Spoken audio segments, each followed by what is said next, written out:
Corpus filed, I got my place, and I just stashed my first grand. And my clientele is so crazy that I need another car and a driver already. Life is good. And he texted me back, he said, man, Ross, I'm so happy to hear that, my dude. After all this time, you deserve to feel some self-satisfaction. Feels good, doesn't it? I'm glad I could help. And he said, you're really a good cat, and you deserve happiness. And I'm thrilled you're finally finding it. And I said, I'm glad you could help too. I'm in the barber chair, man. I'll see you later, man. He said, all right. And that was it.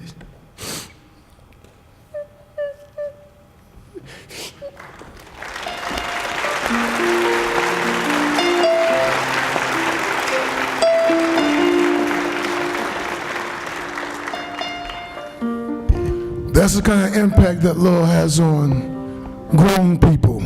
I mean, Ross is a real dude.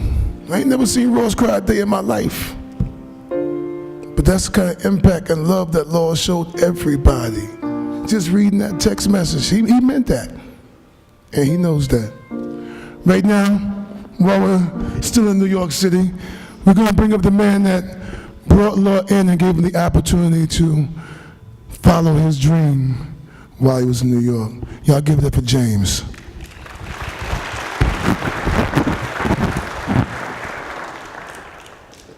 Matter of fact, Ross didn't tell you that he was also Lawrence's brother and also was one of Lawrence's first artists. Anyway, Andrew gave me 2 minutes, but Lawrence would give me 4 hours on the telephone.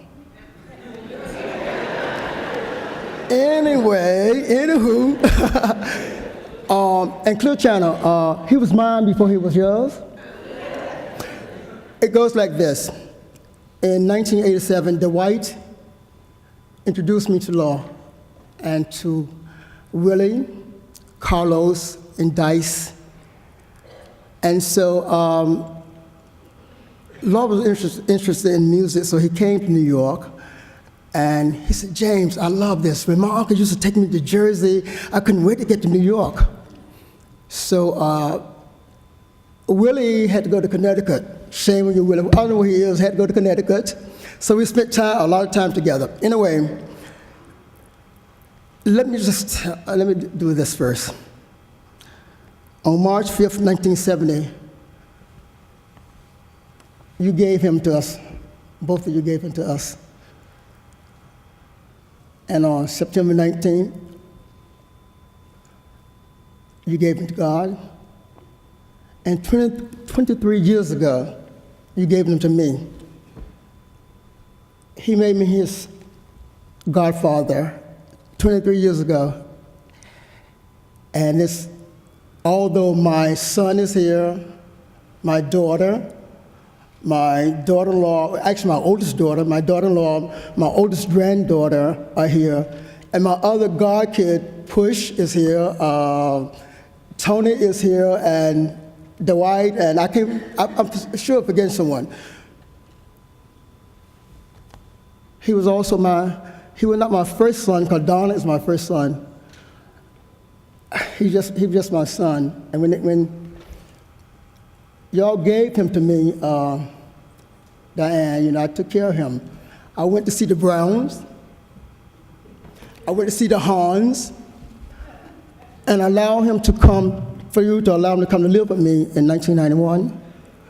And so he came to my job, and with my son, my daughter, and he worked with me at my job. Then I said, you gotta go home, Lawrence. I had to send him home. You know why? He belongs in radio. I met him in radio. I met him in the music business. That our relationship, the people name whom I just called, were in music. So he loved you, Red Alert. He talked about you all the time. You were his hero. So I said, you must come home. Because if you want to do music, that's your bedrock. So he came home. There's so many things in the dash, Reverend, that I could say, but he came home. He went to Clear Channel.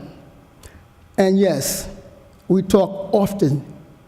Thank you, Angie. 4 hours at a time, and everything about music. I know everyone at Clear Channel, by the way. I won't call your name, I might miss someone. I know the good time, the bad time. I know when he wanted to leave, he called me, and I talked to him. I said, Lawrence, and I asked him some of the questions, why you want to leave and everything. So for him to make a decision, he wanted me to help make the decision. I wouldn't. I questioned him. And I thought there was a future at Clear Channel. Well, I should say a future at 103 Jam. Sorry, listen. I'm nervous because, and I'm not nervous, but I'm nervous because of law. Not for speaking, because I can speak, I can talk all day, but law did something, and I must say that I'm here to end it. Our conversation is unfinished until he hung up. On September 19th, he hung up the phone. So, only way we finish this conversation, I'm going to have to say goodbye to him. I'm no longer can talk to him, I can talk about him, and everything I say is good. Everything I say is good. Diane invited me to his birthday party March 5th. I couldn't make it. But he came to mine, Diane, and my Father's Day, for Father's Day this year, he came. Each time I come from New York, he comes. I'm his dad. Reverend Wilson, you don't worry about that. You might be in a service, but hey, I'm his dad, Lawrence, okay? But anyway, I know that every major decision he made, we talked about it. Everyone, Clear Channel, everyone. I know everything about your business. I know about the Auditron ratings, everything. Name it, excuse me. Talking about passion, he knew it. He one of the most intelligent people that you want to meet because he studied it hard. And I tell any of you, if you want to know something, read. He was vociferous in reading. And there's one thing too, you want to be an expert, read 60 books on one title. And Clear Channel will invite you on to interview because you are an expert. So read. And he was a good reader. He was articulate. He the most articulate person I've known. And on my job, he and my son Donald was a telephone operator. A voice? And matter of fact, he was at a black hospital too. And they, like he said to me, James, you're not gonna talk generic, white, black, in between. So he could, and he did. And Reverend also, the reason he got along with everyone because he had an infusion of Diane and Lawrence. He saw no difference in anyone. And he, like Michael Jackson said, there's no difference in black and white. And he brought that point home. And Wesley, you know I'm gonna get you. Cousin Wesley from Fragrant. I'm not gonna embarrass you, but anyway, Wesley, I love you, man. Wesley came to New York, I love you. And Andy, you know I love you, baby. Anyway, Angie, this is my 2 minutes. I love you, baby.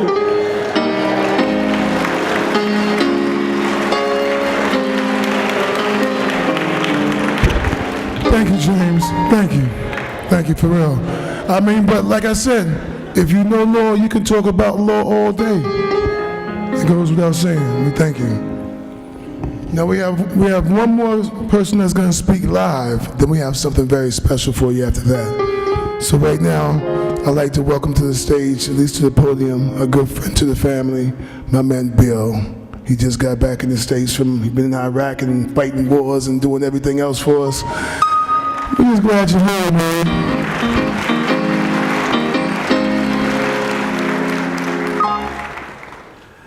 I am here this afternoon to pay my respects to the entire Brown family and the extended Brown family. But also I'm here to honor an outstanding young man.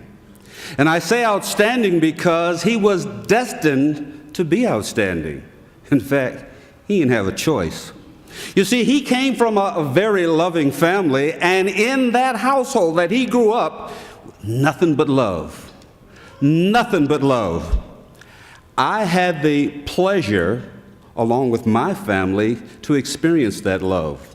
For over 20 years, every time, or almost every time, that they had a family function, whether it be Christmas, whether it be Thanksgiving, a wedding anniversary, a birthday, theirs, mine, doesn't matter, we were always there. Had to be.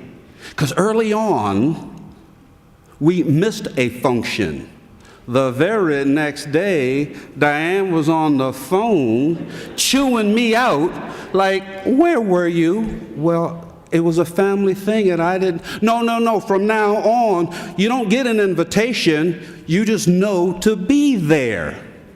And we ain't missed too many of them since. And what was so great about these family get-togethers is that, when you walked into the house, you felt the love. It was there. It was all, tell him, Chris, it was all over the place. And while Diane was in the kitchen cooking and Lawrence was out in the backyard frying some fish or barbecuing or whatever he was doing, it was Angie and little Lawrence. All of y'all call him DJ Law and all that, but to me, little Lawrence. One of the things he would do that I thought was so cool is they acted as the surrogate host and hostess. Inviting people in the door when the doorbell rang, brought them in, and if libation was on your mind, I see someone giving me an amen there. Well, if libation was on your mind, he'd guide you to the area so that you could partake. If you were visiting the house for the first time, and here's the part that I loved, if you were coming to the house for the very first time, not only did he introduce you and made you feel to home, he'd introduce you to any number of the people who are standing around there to make sure that you felt comfortable. If it was your first time there, he'd spend time talking with you, getting to know you. And as someone mentioned earlier, the man was very articulate, very knowledgeable. In fact, one of the things that made it easy for me to give him a birthday present, I just gave him a gift certificate to Barnes & Noble. He was happy with something like that. But I remember one instant in terms of making you feel at home. This was approximately 4 years ago. It was a Thanksgiving. And we're on our way over there. And my daughter was dating this young man at the time. And I called Diane to say, would it be okay to bring an extra mouth to feed? Of course she said yes. And of course there was plenty of food because Diane don't know how to fix just a little bit of food. Those that have been there know the deal.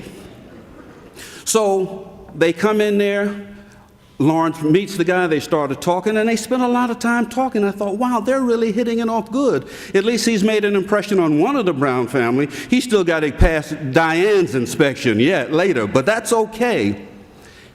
But here's the part that really showed me the love. It was right after dinner, just before dessert. I don't know what Lawrence and my now son-in-law